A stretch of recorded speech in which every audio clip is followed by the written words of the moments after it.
Yo, welcome back to the channel.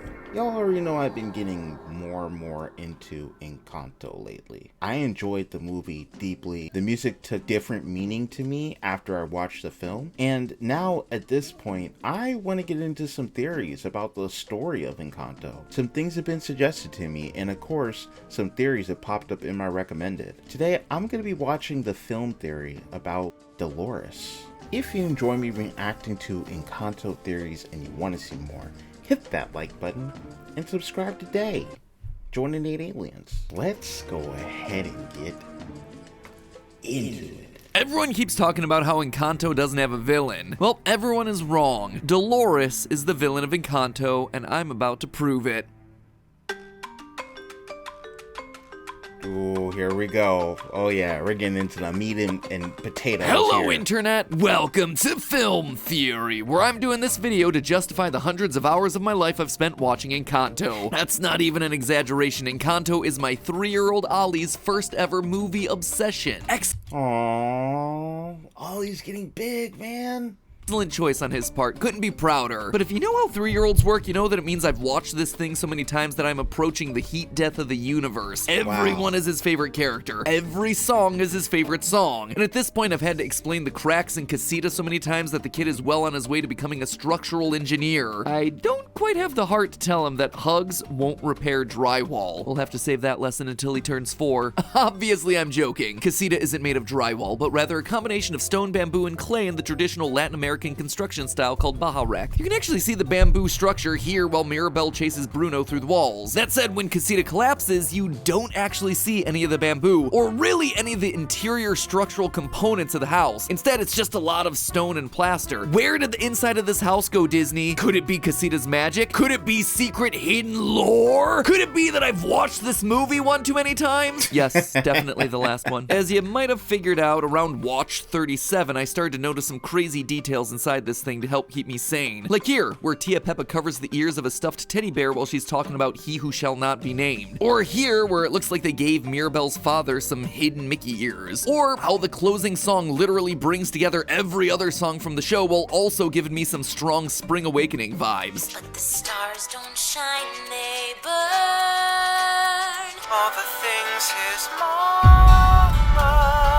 Oh wow. Of course, I'd be remiss if I didn't mention the fact that Luisa's Coliseum is filled with donkeys cheering her on. And of course, I have to get this rant off my chest, but when Mirabel climbs to the top of Bruno's room, what she's climbing on doesn't actually exist in the overhead shot. You can actually tell based on her angle relative to the door that she's supposedly facing. And don't even get me started on how there's nothing for her to anchor her swing from, and that her swing's momentum doesn't match the angle of her landing. You can tell that this was probably at one point a montage that was cut down to one final swing in the final release. Just saying, the Bruno's room scene really bothered me. But of everything in this movie, no character has quite as many interesting animation details as Dolores. Like here in We Don't Talk About Bruno, where the fish girl, the only non-family member in the lineup, gets replaced in the dancing with Dolores. So weird detail, right? Probably some leftover element from the production. But what's really interesting are Dolores' character details. Like here where she's forced to cover her ears when the fireworks start going off because of her super hearing. Or here where she claps using only 2 fingers because, again, doing more than that would hurt her ears. I love the amount of detail in Dolores. I have to admit, I absolutely love that.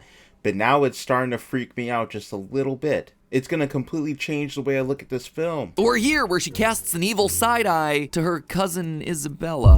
Hold on, what? That sort of a passive-aggressive look isn't something that I would expect to see out of a sweet, unassuming character like Dolores. I mean, this is a character that a ton of people stand for being the unsung hero of the family. But then I did what I tend to do. I dug a bit deeper, and I really started to think about what we see and hear from Dolores throughout this movie. And bit by bit, the pieces started to add up. Dolores is actively working against the family. She is miserable. She is sick of getting passed over, and she's weaponizing Mirabel in order to sabotage the family and extinguish the miracle. Oh, I'm sorry. Is that an uncomfortable truth? Well, I just have one thing to say to that. Let's start off with some of the details I already mentioned about Dolores' gift. This is crazy. This is nuts. But you know what? He's gonna start putting it together and I'm gonna start agreeing with him. I already know it. We're told in the opening song that because of her super gift of hearing, she Can hear this whole chorus a mile away. And it doesn't seem to be much of an exaggeration, as we see that she's able to hear conversations happening elsewhere in town, likely behind closed doors. Dolores, do we have a date? Tonight.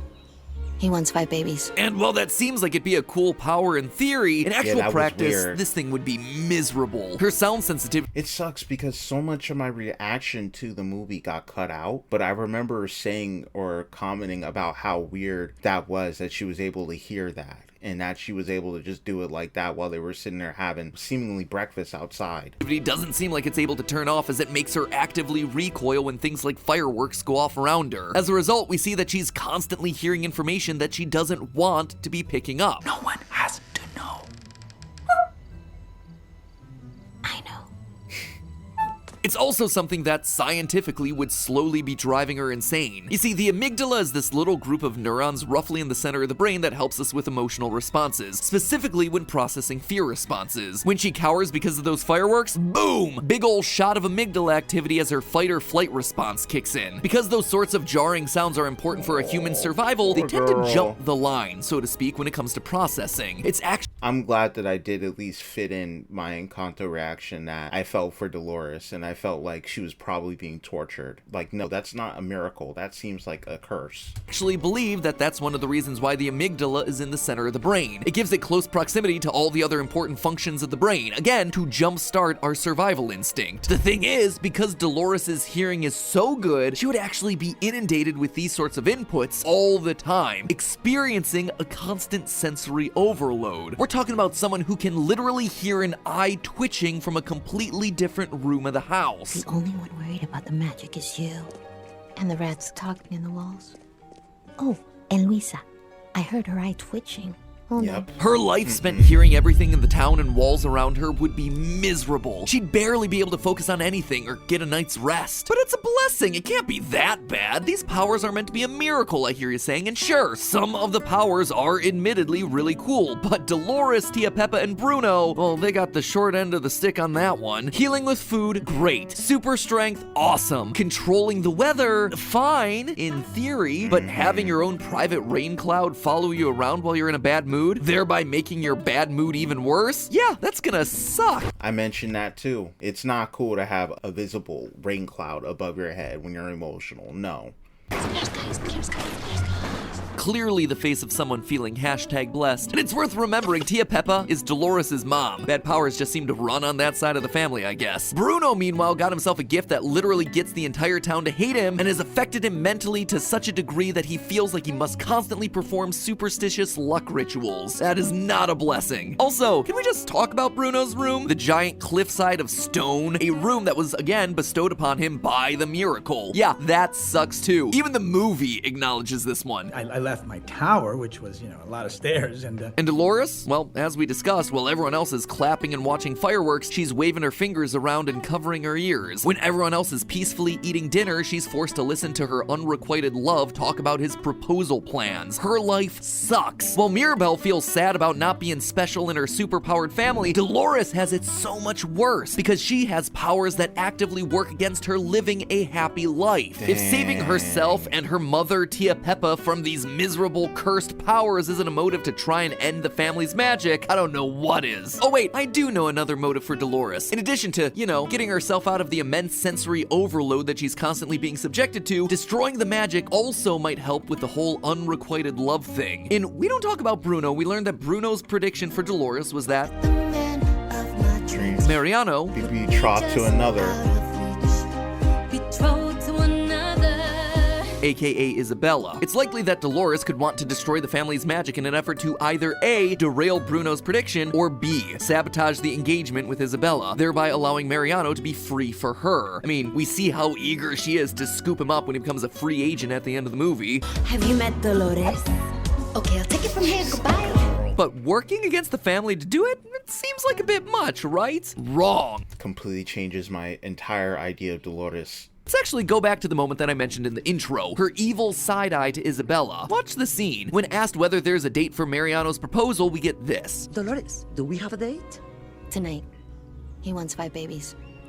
And pause. In this one look, we actually get a huge revelation about Dolores' motivations in this movie. She's not just sad about Mariano marrying someone else, she actively resents Isabella's relationship with him. In fact, the way I see it, she might have even made up the whole "he wants 5 kids" line in order to freak Isabella out, maybe even scare her away. It does seem to have quite the impact. And if you think, well, that's too sinister of a move for her, really it's not. From the opening moments of the movie, Dolores is established to be very self-serving. When the children of the town are harassing Mirabel about her gift, something that Mirabel is clearly uncomfortable admitting based on her whole song and dance trying to deflect away from their questions, Dolores just pops out and exposes her with nothing but a shrug. Later, when Mirabel's trying to hype Dolores up with Mariano, she literally just shoves her out of the way. And that's just the petty stuff. What about all the times that she actively goes out of her way to explicitly sabotage members of her family? Look at the information that she does and doesn't choose to withhold in the movie. At the proposal dinner, it's Dolores who decides to start the chain of events that makes the night into a mess. Oh,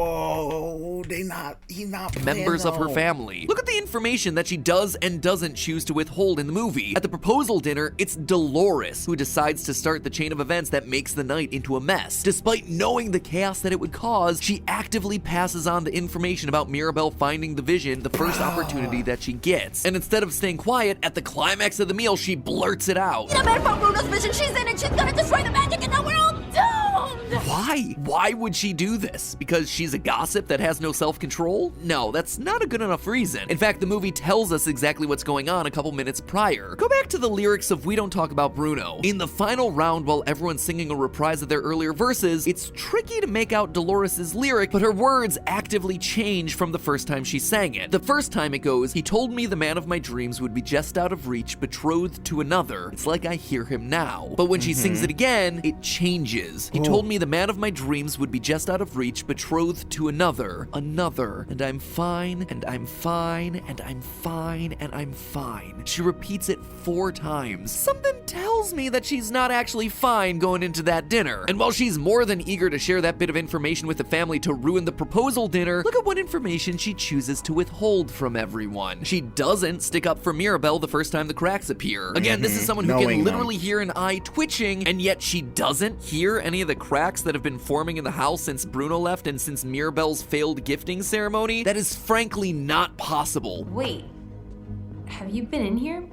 Patching the cracks? It means that she's willfully hiding that information. And speaking of willfully hiding information, Bruno in the walls. While the rest of the family thinks that he disappeared or ran away, Dolores knows that he's been hiding in the walls for years. So I knew he never left. I heard him every day. And yet again, she never reveals that information to anyone. A human being, her own family member, is living. Oh, Dolores is looking shaky now. I'm not gonna lie, she's looking kind of shaky. How you not gonna tell anybody about any of this for years? Living in the walls of her house, and she does nothing about it. My guess is that it's because he's the one who predicted that she'd suffer and be overlooked. But regardless the reason, you gotta admit, that is cold. But do you want the biggest proof that this is intentional, not just me overthinking some random moments in the movie? Look at the final door. When Casita collapses, everyone loses their powers. And all of a sudden, Dolores' life is on the up and up. She and her mother no longer have to deal with their awful curse powers. She's finally able to be seen by the man of her dreams. Dolores,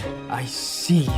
And I hear you. Yes! But then, after they rebuild Casita, the Madrigals get a new door that depicts the entire family excited that the magic has returned. Everyone is happy in this door picture with an upturned mouth. Everyone except for Dolores. Eyes downcast and literally the only person without an upturned mouth. It is weird. It is a really strange detail in a... It's true.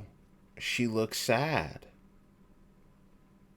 Series of strange details all around this character. Here's the TLDR, friends. Dolores is old enough to know about Bruno's prediction. In fact, she knows that Mirabel is somehow connected to all the cracks in the walls, and that the family is scared of Mirabel killing the miracle. And knowing that, notice who knocks over the first domino. Dolores. She's the one that points Mirabel in the direction of Luisa. She's the one that continues to sow family discord by dropping truth bombs during important dinners. She's the one actively concealing the cracks while also covering up family members members living in the walls. She's the one made miserable by her power and the one forced to live in jealousy of her cousin. And she's the one, the only one, to look sad on the final door when everyone's powers return. In storytelling, a villain is a character whose actions oppose the positive resolution of the plot. Everything Dolores does and doesn't do throughout the movie actively drives more cracks into the house and goes to extinguish the miracle. If that, my friends, isn't a villain, I don't know what is. And that, theorists, is how the casita crumbles. But hey, that's just a theory. A film theory. And...